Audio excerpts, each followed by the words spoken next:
Bonjour à tous et bienvenue à cette présentation sur Rhinosinusites 2015, quelle est la place des mucolytiques? Je suis Dr Yannick Larivie, je suis ORL, je suis professeur adjoint d'enseignement clinique à l'Université de Sherbrooke, chef du service de chirurgie cervico-faciale et dentaire à l'hôpital de Granby, de même que président du CMDP à ce même établissement. Je suis président sortant de l'Association d'ORL et de chirurgie cervico-faciale du Québec et aussi directeur des examens et réviseur linguistique au Collège Royal. Les objectifs d'apprentissage de notre présentation d'aujourd'hui sont de mieux comprendre l'épidémiologie et la symptomatologie de la rhinosinusite, de préciser le diagnostic de la rhinosinusite, de comprendre les alternatives au traitement antibiotique, et aussi de reconnaître la place des mucolytiques dans le traitement des affections respiratoires. Alors, qu'est-ce que la rhinosinusite? La rhinosinusite, ça part d'une rhinite finalement.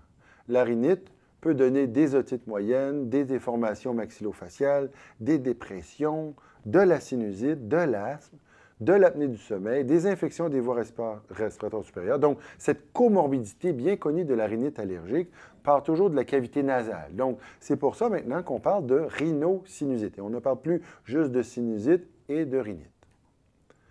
On sait que 85 à 95 % des asthmatiques ont une rhinite et inversement, 40 à 50 % des rhinitiques ou des personnes qui souffrent de rhinite font de l'asthme. Il existe donc un lien entre la cavité nasale et le poumon. Il s'agit des voies respiratoires unifiées. La rhinite double le risque de visite à l'urgence chez les patients qui sont asthmatiques.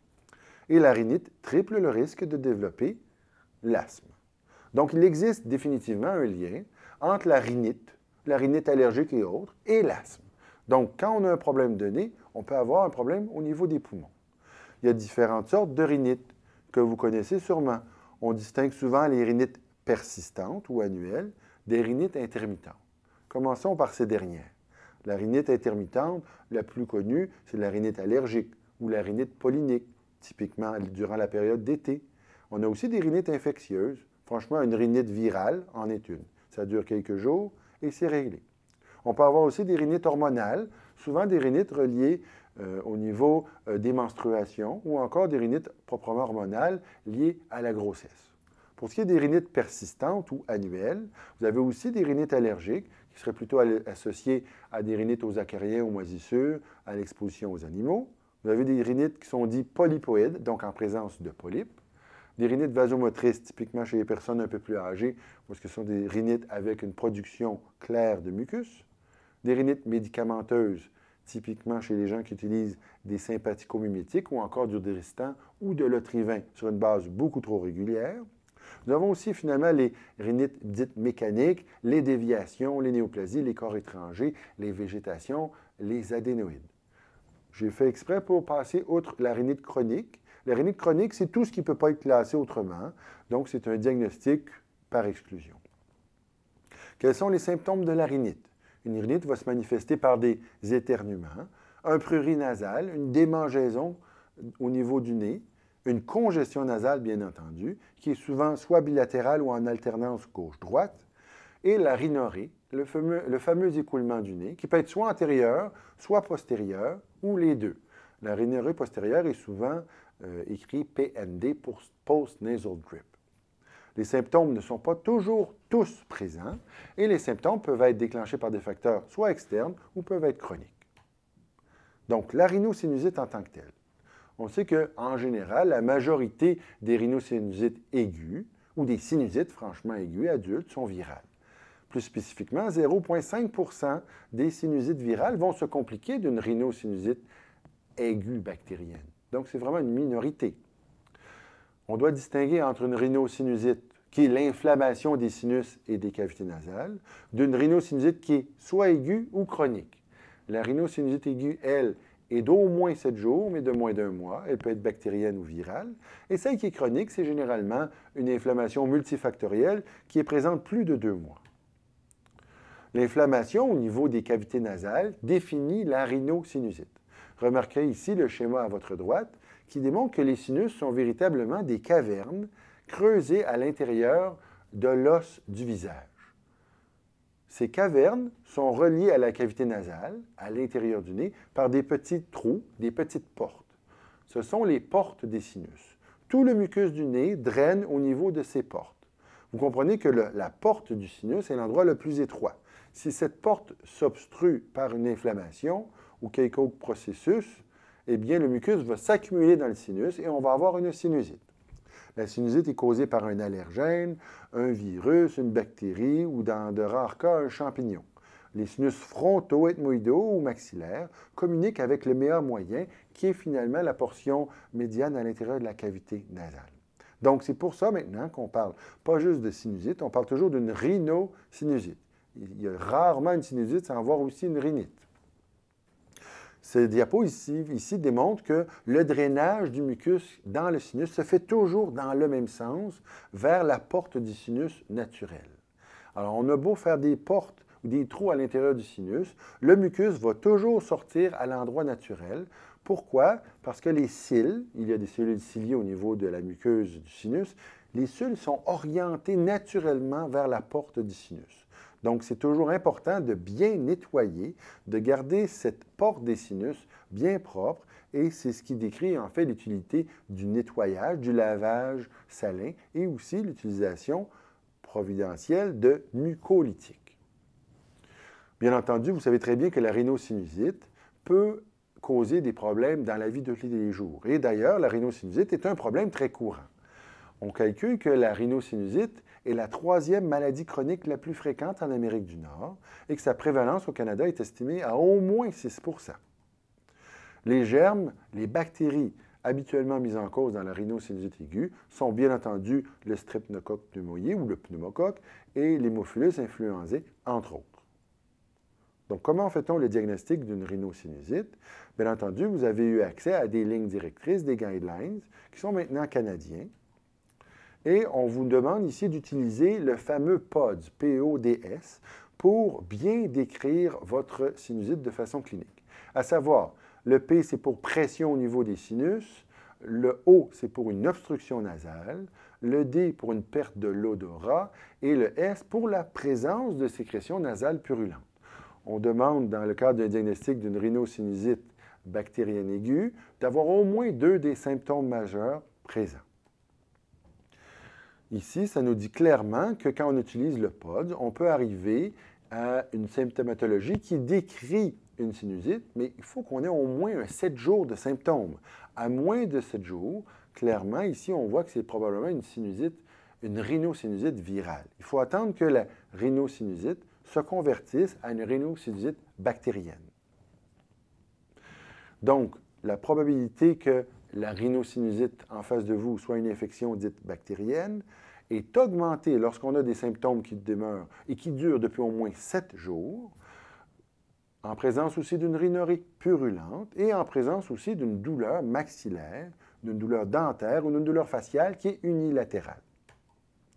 Voici ici un examen endoscopique qui nous permet de voir qu'au niveau de la cavité nasale, du pus très collant peut être distingué. Cette sécrétion nasale doit être regardée. Souvent, ce qu'on vous suggère d'utiliser, c'est un otoscope. Souvent, on utilisait auparavant une radiographie pour confirmer le diagnostic d'une sinusite bactérienne. On sait très bien que le rayon X est habituellement maintenant pas requis si on a une bonne anamnèse au niveau de notre patient et un examen physique complémentaire. La radiographie doit être limitée au cas où est-ce qu'on n'est pas certain, où on n'a pas assez de symptômes. Vous voyez ici une coupe de Waters qui révèle des sinus dits normaux. Les sinus maxillaires nous intéressent, bien entendu, plus spécifiquement ici. Vous voyez à droite une obstruction, à gauche, une obstruction du sinus maxillaire droit. Et à gauche, le sinus maxillaire gauche présente un niveau typiquement hydroaérique. Cette coupe de Waters est faite, bien entendu, en position assise et non couchée. Sinon, on ne pourrait pas visualiser clairement ce niveau. Remarquez ici qu'avec une tomographie ou un scan des sinus, on a une précision qui ne peut pas être dépassée par un rayon X des sinus ordinaires. Vous voyez ici la belle description d'un rayon X de sinus au scan, où est-ce qu'on voit très bien l'absence de liséré au niveau des cavités sinusales. Et on peut même distinguer ici la fameuse porte des sinus à gauche qui est bien dégagée. Comment traite-t-on maintenant une rhinosinusite? bien entendu, on s'attend à une guérison spontanée dans 70 des cas. Donc, c'est pour ça qu'on demande aux cliniciens d'attendre 7 jours avant de penser à utiliser un antibiotique. Pourquoi? Parce que seulement 10 à 15 des patients vont nécessiter un traitement d'antibiotique, même complémentaire ou supplémentaire. Donc, comment prédire quel patient pourrait bénéficier d'un antibiotique? Bien, c'est encore une fois dans notre algorithme de prise en charge. Alors, dans cet algorithme, on fait toujours ici bien attention à ne pas utiliser l'antibiotique à moins qu'on ait des symptômes qui soient présents depuis 7 jours et on favorise un traitement avec le traitement d'appoint ou le traitement adjuvant.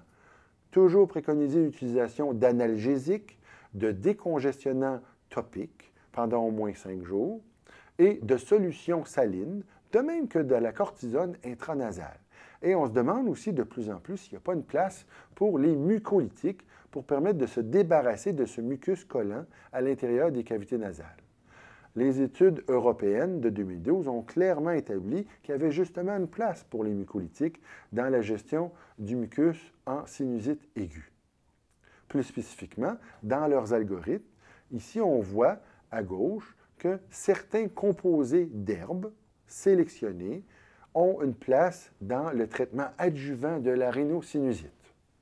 Plus spécifiquement, on voit sur cette diapositive que le myrtole apparaît dans un de ces produits provenant des herbes. Et quand on regarde complètement en bas, on voit que ce n'est pas vrai pour tous les autres mucolytiques. Donc, on ne peut pas mettre tous les mucolytiques dans le même sac, dans le même panier. Le myrtole a un niveau d'efficacité calculé à 1B et une recommandation de niveau A. Donc, pourquoi ça a été scientifiquement prouvé que le myrtole est utile dans la rhinosinusite aiguë?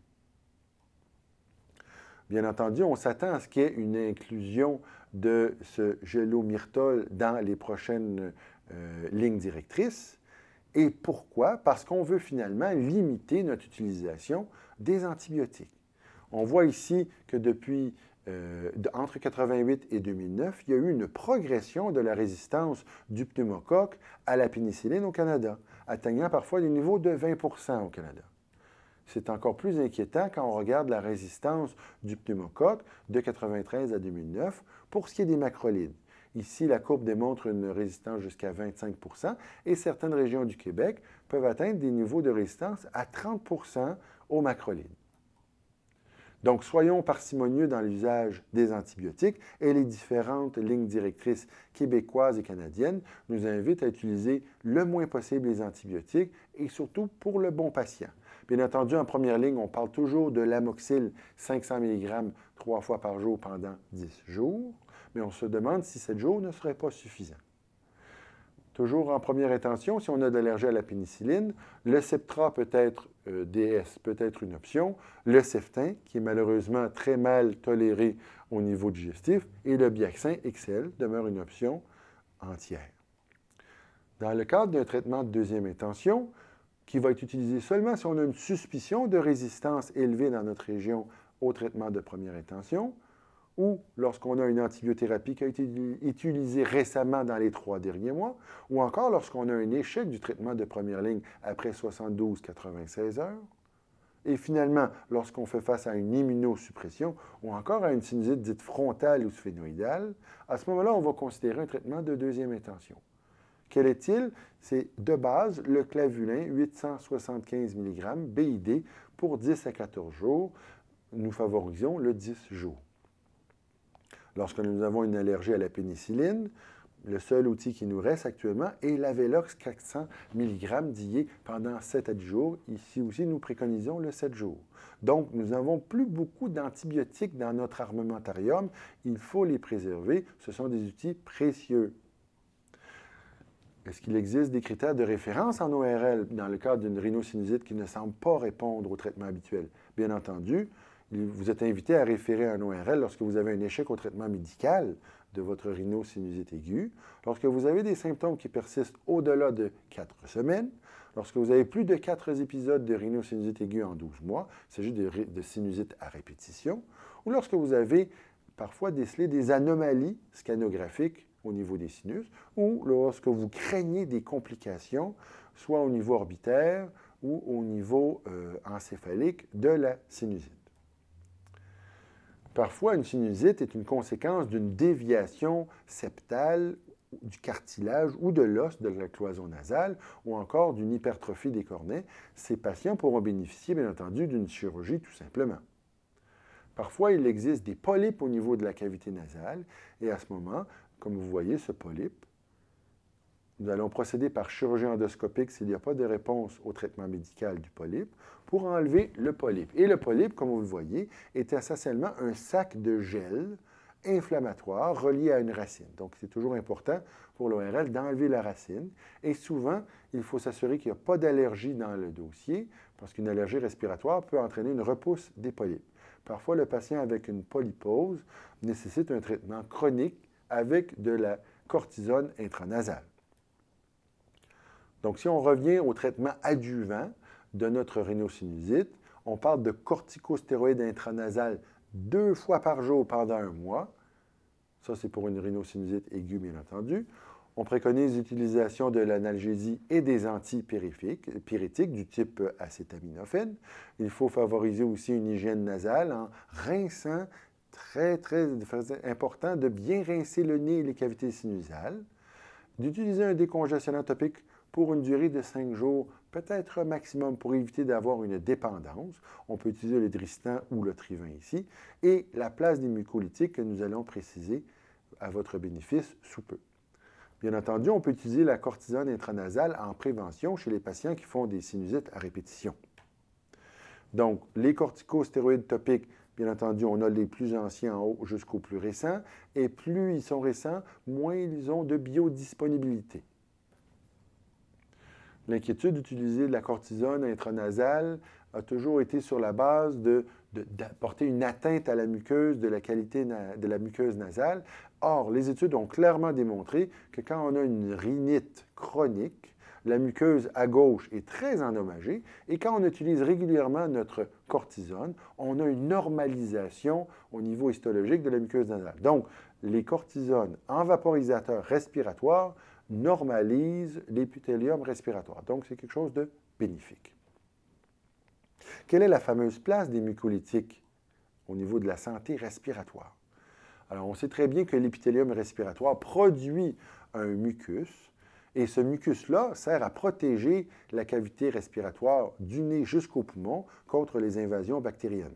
Cette couche de mucus est en mouvement perpétuel car la muqueuse respiratoire est couverte de petites cils, une muqueuse ciliée qui pousse toujours dans le même sens le mucus. Le mucus des poumons remonte vers l'oropharynx et le mucus de la cavité sinusale est poussé vers la cavité nasale pour retomber aussi dans l'oropharynx.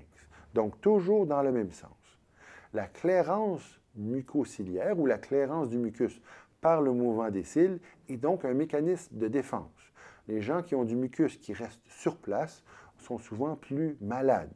Pensez à ceux qui souffrent, entre autres, de dyskinésie ciliaire ou les gens qui ont la fibrose kystique. Le myrtole standardisé est le fameux mélange très précis d'huile essentielle d'eucalyptus, d'orange douce, de myrte et de citron. Donc, le géomyrtole existe depuis 40 ans en Europe et de nombreuses études cliniques et non cliniques ont démontré son efficacité et sa sécurité. Plus de 6200 patients ont été étudiés dans le cadre de ces différentes études et on parle d'une exposition et d'une surveillance pharmacologique chez 1,7 milliard de capsules et 1,5 million de patients année ou d'années patients. Les effets indésirables demeurent entièrement mineurs et donc il s'agit d'un produit sécuritaire. La pharmacodynamie du géomyrtole ou du myrtole a été clairement étudiée. Le myrtole a des effets ou des propriétés au niveau de l'activité mucosécrétolytique, à savoir son effet sécrétolytique. Donc, le mucus est moins collant, mucolytique, il se déplace mieux, il est moins visqueux et sécrétomoteur, on active le mouvement ciliaire. Donc, il y a un effet à 3 dimensions. Les autres effets bénéfiques qui ont été notés du myrtole sont des effets spécifiques anti-inflammatoires, des effets antioxydants, des effets spécifiquement antimicrobiens et aussi des effets bronchospasmolytiques. Comme je vous ai déjà présenté, les études ont démontré que le myrtole était un des mycolytiques qui était décrit comme scientifiquement efficace. Ce n'est pas le cas de tous les mycolytiques. Les différentes études ici que je vais vous présenter sont des études européennes qui démontrent un effet clinique significatif. Les études ici qui ont été faites au niveau de la rhinosinusites aiguë démontrent que quand on utilise le myrtole standardisé ou le gélomyrtol, on a une chute de près de 50 de l'utilisation des antibiotiques, que ce soit pendant l'étude ou à la fin de l'étude. Donc, dans le cas d'une rhinosinusite aiguë, il diminue de 50 l'utilisation des antibiotiques. Pour ce qui est de la rhinosinusite chronique, vous voyez ici qu'on a une amélioration du score à la TDM ou de l'apparence au niveau des scans des sinus. Quand on compare la valeur initiale entre placebo et myrtole, nous avons donc des sinus très congestifs. Et quand on regarde après 3 mois d'utilisation du myrtole, on a une amélioration d'au moins 50 de l'image radiologique avec le myrtole et une stabilité de l'image scanographique avec le placebo. Donc, il semble y avoir aussi une utilité du gélomyrtol ou des mycolytiques dans la bronchite. Plus spécifiquement, dans le cadre du traitement des exacerbations aiguës de la MPOC, nous utilisons régulièrement la bronchodilatation, les corticostéroïdes par voie orale, surtout dans les cas modérés à graves, et aussi l'antibiothérapie en présence de production accrue d'expectoration, d'augmentation de la purulence des expectorations ou encore d'une intensification de la dyspnée. Ceci, c'est un des protocoles que vous pouvez utiliser en traitement oral de première intention et de deuxième intention pour ce qui est des antibiotiques. Mais on aimerait bien éviter l'utilisation des antibiotiques dans le cas des exacerbations de la MPOC. Les études, encore une fois, du myrtole dans un cadre européen ont démontré que le gélomyrtol est aussi efficace que le céfuroxime pour contrôler les symptômes de quinte de toux. Et comparer les deux effets au placebo, donc le gélomyrtol aussi efficace que le céfuroxime. Dans une autre étude, pour ce qui est de la bronchite chronique, où est-ce que le gélomyrtol a été utilisé pendant toute la période hivernale, remarquez ici que lorsqu'on utilise un placebo, nous avons quand même notre pic d'exacerbation aiguë, d'infection chez les patients MPOC. Tandis que lorsque le patient prend son gélomyrtol pendant toute la période hivernale, il ne semble pas y avoir d'exacerbation. Donc, le gélomyrtol protège contre les exacerbations en période hivernale. Et ici, pour vous préciser que le myrtole est le seul produit qui a été inclus dans la base Cochrane comme étant scientifiquement utile comme mucosécrétolytique. Donc, quelle est la posologie du gélomyrtol? Pour la rhinosinusite aiguë, c'est 300 mg QID pour 2 semaines, donc pendant la période de rhinosinusite aiguë. Pour la rhinosinusite chronique, un usage qui est non homologué au Canada mais utilisé en Europe couramment, on parle de 300 mg QID pour 6 mois, spécifiquement pendant la période hivernale. Pour la bronchite aiguë, 300 mg QID pour une période de 2 à 4 semaines. Et l'usage aussi en bronchite chronique pour la prévention des exacerbations hivernales et de 300 mg TID pour 6 mois. Donc, en conclusion, comment éviter les antibiotiques? Bien entendu, c'est en favorisant un meilleur diagnostic de la rhinosinusite. Un meilleur traitement de la rhinosinusite passe par une maximisation de l'utilisation du traitement adjuvant. Ce traitement adjuvant comporte des lavages de nez avec du salin, l'utilisation de décongestionnants topiques jusqu'à concurrence de 5 jours, l'utilisation de cortisone topique pour enlever l'inflammation au niveau de la porte des sinus et l'utilisation aussi des mucolytiques. Pas tous les mucolytiques, gélomyrtol fait partie des mucolytiques considérés efficaces. Quelle est la place des mucolytiques donc en santé respiratoire? Pour la rhinosinusite aiguë, le gélomyrtol soulage la congestion, la toux, la pression sinusale et peut réduire l'usage des antibiotiques. Pour la rhinosinusite chronique, le gélomyrtol soulage la congestion, la toux et la pression au niveau des sinus. Pour ce qui est de la rhinite post-inflammatoire, ce fameux écoulement ou cette rhinorrhée postérieure qui traîne suite à un épisode de sinusite virale ou bactérienne, il peut soulager la toux en liquéfiant le fameux mucus. Au niveau de la bronchite aiguë, Le gélomyrtol peut réduire des quintes de toux et soutient l'expectoration et peut réduire l'usage des antibiotiques. Et pour ce qui est de la bronchite chronique, nous avons vu que le gélomyrtol peut réduire le risque d'exacerbation aiguë et peut ainsi réduire l'usage des antibiotiques. Donc, quelle est la place des mucolytiques en santé respiratoire? Quelle est la place du gélomyrtol? Clairement, c'est un traitement qui est nouveau en Amérique, mais utilisé depuis plus de 40 ans en Europe.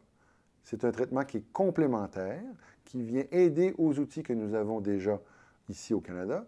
C'est un traitement qui est clairement sécuritaire.